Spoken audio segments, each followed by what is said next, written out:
It is TGIM. Thank God it's Monday with the collective. And today we look at perhaps an interesting source or direction in yoga. We have Jane-Louise Sonnenberg on the line. She initially studied psychology in the United Kingdom, then went on to practice Tibetan Buddhism and yoga in the late 90s. She moved on and lived in a Tibetan monastery in Scotland and then moved to Sri Lanka, really combining yoga and meditation. To talk to us on the understanding of a workshop coming up, and that's of Primal Yoga. Welcome, Jane-Louise. Good to have you with Radio 2000. Good morning. Hi, good morning, Angela. Thank you. Let's look at really understanding when you talk primal yoga. I love yoga per se, and I love the science, the initial science behind that. But what are we talking about when it comes to primal yoga? What is that? And talk to us about the unique benefits. Let's begin there. Well, one actually cannot separate the structure of tissue from the structure of thought. And, when our minds are congested, our tissue is also congested.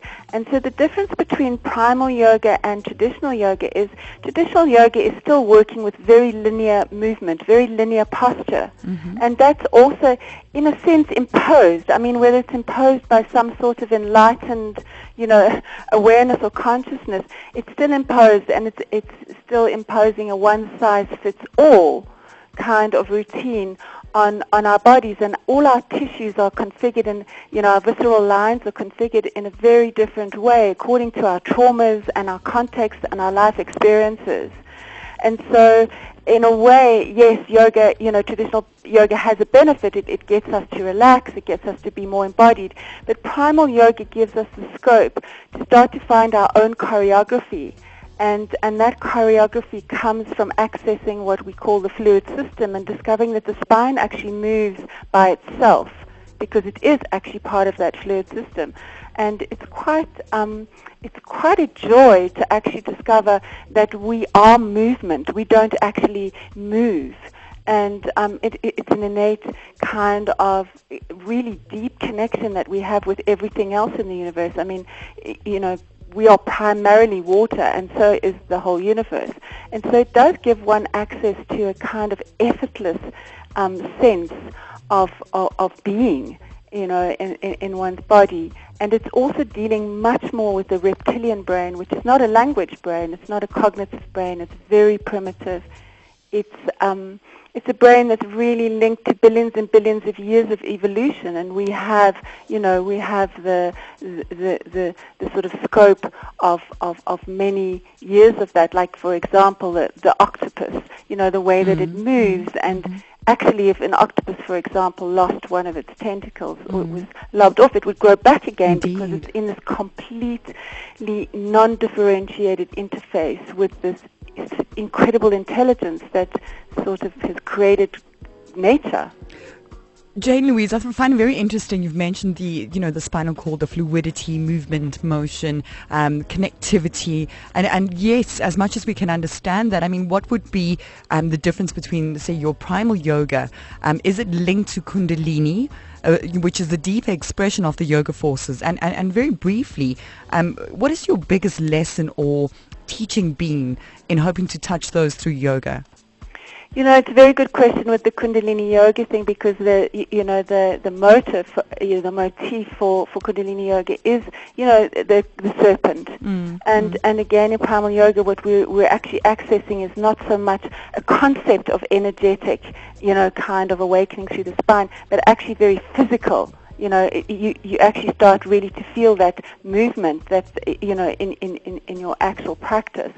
And for me, the biggest lesson is that I think that whilst we've advanced in terms of yoga and spirituality and the New Age and everything, we still are not as embodied as we should be, because we have an internal GPS that is so intelligent. And the more we have these constructs about, chakras and whatever, the more we are actually being moved by constructs.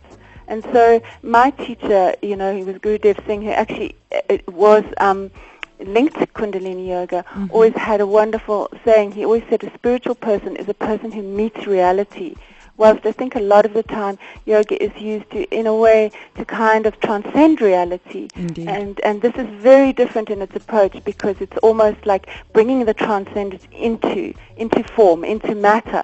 Because otherwise we can't change, we can't adapt to a constantly changing context, which is very challenging for all of us. Our nervous systems are stretched, and it's all very well to sit down and do your little practice and chill out and have your incense and your candles, but you actually have to really be able to take that out into your day. And practice it in every living moment. Absolutely. And so for me, that's what the precious gift of all the things I've learned has brought together. I mean, it's not necessarily, it's not a complicated model, but it's complex because it's so simple in its sense that we are so used to wanting to understand things, philosophically, and in this approach, you really have to let go. I mean, and move back into the body. Jane-Louise, we have to head into news headlines, so very quickly, please, share your personal mantra with us and briefly tell us about your workshops, which I believe include Family Constellations this coming up weekend in Nelspruit.